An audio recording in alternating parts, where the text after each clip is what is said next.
I'm delighted to start the program here introducing our first speaker, who is a high school student from nearby. I think he said he was from Chatsworth, California. He's a veteran of our summer camp, and he's here to tell us what he thinks of summer camp and what he thinks of the John Birch Society. Please welcome Johnny Haggard.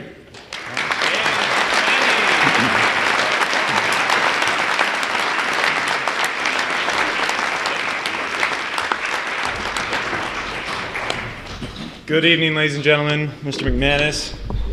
I was deeply honored when a month ago Mr. Antonio called me and asked me if I would speak at this dinner. Of course, I wasn't sure exactly what he wanted me to speak on, but I was pretty sure he didn't want a dissertation on Hitchcock's films. But then, as you heard, it turns out he wants me to speak on the summer camp, so it turns out for the best.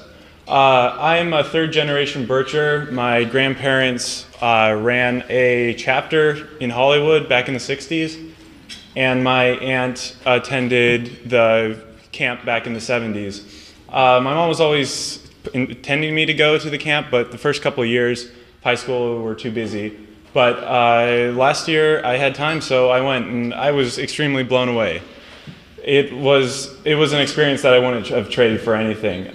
I have to admit, at first I was a little nervous about the fact that there were still patches of snow on the ground, even though it was late June. And it was in fact so cold that the first night I slept fully clothed with a jacket and shoes on. But the cold weather, we completely forgot all about it once the classes start.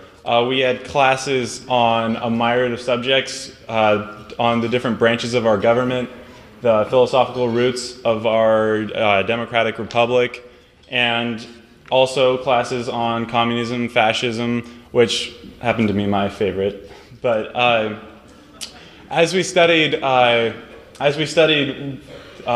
founding fathers, we just were humbled by their true greatness of George Washington in particular and the founding fathers in general.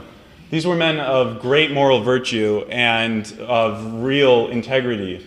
And the contrast is a little frightening when you contrast Washington, Jefferson, Adams, Hamilton, and Franklin to Bush, Pelosi, McCain, Kennedy, and Clinton, his or hers.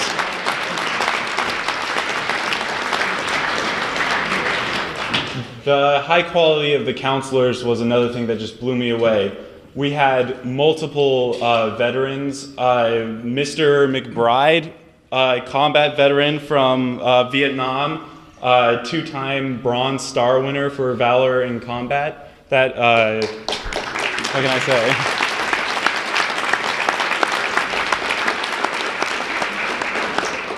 We were also especially fortunate to have Mr. Bill Jasper as our main speaker.